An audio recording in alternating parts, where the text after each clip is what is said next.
Hi guys, welcome back. Video number 4, Socialism in Europe and Russian Revolution. Last वाली video में हमने देखा था कि जो वर्कर्स थे और जो फार्मर्स थे उन्होंने किंग के खिलाफ एक बहुत बड़ा स्टैंड लिया, सोशलिज्म को लाने की कोशिश करी और उन्होंने अपने सोशल कुछ डेमोक्रेटिक पार्टी या सोशलिस्ट पार्टीज फॉर्म करी। और जबकि पार्टीज को फॉर्म करना अलाउड नहीं था, किंग के खिलाफ गए और किंग के खिलाफ जब धरना दिया तो किंग ने उनके ऊपर अटैक करवा दिया और इस अटैक में कई वर्कर्स की जान चली गई। और क्योंकि ये पूरा इंसिडेंट संडे को हुआ, इसको ब्लडी संडे भी बोला गया। इस वीडियो में हम लोग अब फोकस करेंगे वर्ल्ड वॉर वन, क्योंकि जब रशिया में ये लड़ाई चल रही थी उसी के साथ साथ यूरोप में क्या चल रहा था। यूरोप में चल रही थी वर्ल्ड वॉर वन, जो कि हुई थी 1914 से 1918 तक।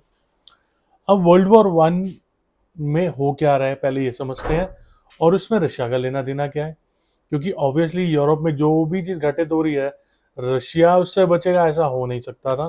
तो रशिया का इन्वॉल्वमेंट प्रॉपर था और अच्छा खासा था। तो चलिए समझते हैं क्या हुआ। 1914 में होता क्या है, यूरोप के अंदर दो ग्रुप्स बनते हैं और ये दो ग्रुप्स आपस में लड़ते हैं। अब ये समझते हैं दो ग्रुप कौन थे। ग्रुप नंबर वन, पेन और पेपर ले लो, लिख लो, तभी समझ में आएगा, कंफ्यूज हो जाओगे, घूम जाओगे। ग्रुप नंबर वन कौन सा है, लिख लेना। ग्रुप नंबर वन में आता है जर्मनी, ऑस्ट्रिया एंड टर्की। ठीक है। ग्रुप नंबर टू में आता है France, Britain and Russia. Right. तो ये जो दो तरीके के ग्रुप्स हैं ये आपस में लड़ाई कर रहे हैं। राइट। और ये इसमें जो बहुत सारे जो ग्रुप्स हैं इनको ग्लोबल एम्पायर बोला गया, क्योंकि इतने पावरफुल थे, इनका जो इम्पैक्ट था ये ग्लोबली देखा गया था। राइट। अब क्योंकि एक ग्रुप के अंदर रशिया ऑलरेडी इंक्लूडेड था तो रशिया ने भी, इसका मतलब वर्ल्ड वॉर वन में पार्ट लिया और ये रशिया का कंट्रीब्यूशन हुआ कि ये जो it was a part of world war one. ठीक है। तो एक तरफ जहां पे इंटरनल बहुत सारी चीजें चल रही हैं रशिया के अंदर, दूसरी तरफ रशिया जो है एक बहुत बड़ी वॉर का हिस्सा बन जाता है वर्ल्ड वॉर वन का। ठीक है। इसकी वजह से इम्पैक्ट क्या पड़ रहा है। अब यहाँ पे जो दो लड़ाई चल रही थी, ईस्टर्न पार्ट की और वेस्टर्न पार्ट की, अगर हम समझे, ठीक है, तो यहाँ पे जो ये वाला ग्रुप है जिसमें हम बात करते हैं जर्मनी, ऑस्ट्रिया एंड टर्की, ये वाला जो ग्रुप है ये बहुत एथिकल वॉर लड़ रहा था। मतलब इनका काम था कि उनको सिर्फ डिफीट करना है और हमारे ऊपर अगर अटैक और अपने आप को डिफेंड करना है, तो एक तरीके से जैसे एक आर्मी की वॉर होती है वो लेके चल रहा था। ऑन द अदर हैंड अगर हम देखें तो दूसरा ग्रुप था फ्रांस, ब्रिटेन और रशिया। इनकी जो लड़ाई थी थोड़ी ऑफ ट्रैक थी, अनएथिकल थी। ठीक है। जिसकी वजह से चीजें कई सारी जो थी गलत हो रही, डिमोलिश कर देना, चीजों को नुकसान पहुंचाना, मतलब वॉर से बाहर जाके एक्स्ट्रा चीजें करना, ताकि कहते ना कमर तोड़ना, इकोनॉमी की कमर तोड़ना या पॉलिटिकल स्ट्रक्चर को बिगाड़ देना, ये सारी चीजें उस तरीके से चल रही थी। तो ये दो ग्रुप्स में इस तरीके से लड़ाई चल रही थी। एक पॉजिटिव वॉर चल रही है, एक नेगेटिव से जो वॉर चल रही है। तो रशिया इसमें नेगेटिव वाली साइड था, वो नेगेटिव तरीके की वॉर लड़ रहा था। हम इसलिए क्योंकि रशिया पे ज्यादा फोकस है, रशिया के अंदर की भी सिचुएशन समझी और रशिया वॉर जोन में आ गया तो रशिया क्या कर रहा है, इसलिए हम रशियन पर्सपेक्टिव से ज्यादा समझ रहे हैं। ठीक है। अब रशिया ने इस सब के बीच में क्या किया, अपनी आर्मीज को लड़ने के लिए जर्मनी, ऑस्ट्रेलिया के टेरिटरी पे भेजता है जहां पे रशिया की आर्मी को बहुत मेजरली डैमेज होता है।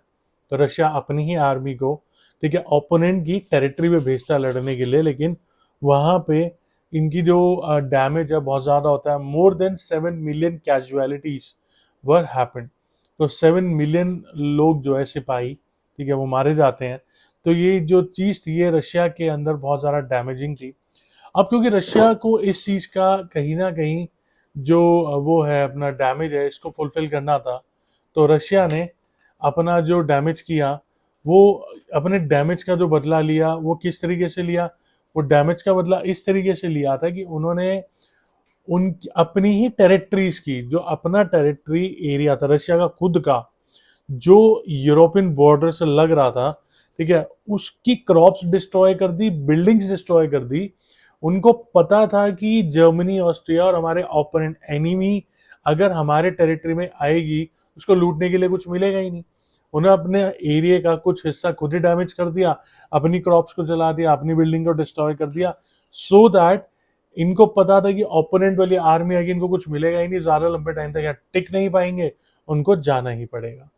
तो इस तरीके से कॉन्स्पिरेसी करके इन्होंने अपना ही डैमेज करना शुरू कर दिया। ठीक है, सोल्जर्स जो थे रशिया के, उनको ये इस तरीके की जो वॉर थी कि तुम अपना डैमेज कर रहे हो और अपनी ही क्रॉप्स पे आग लगा रहे हो और अनएथिकल वॉर कर रहे हो, क्योंकि सोल्जर्स का अपना खुद का एक डिसिप्लिन होता है, एक तरीका होता है वॉर करने का। तो जो रशियन सोल्जर्स ने इस बात को देखा, तो रशियन सोल्जर्स ने कहीं ना कहीं इस बात के लिए नाराजगी जताई अपनी ही रशियन सरकार के खिलाफ कि इस तरीके की जो लड़ाई है ये सही नहीं है, गलत है, अनएथिकल वॉर है, इस तरीके की वॉर को हम नहीं सपोर्ट करेंगे। राइट, इवन जो ज्यादातर जो सप्लाईज थी, ठीक है, वो भी आम जनता की जो सप्लाई थी वो सब वॉर में लगा दी गई। जनता सफर कर रही है, जनता का राशन, जनता की सप्लाई सब वॉर में लगा दी गई और अपने ही देश की जनता को सफर करने के लिए जो है छोड़ दिया गया।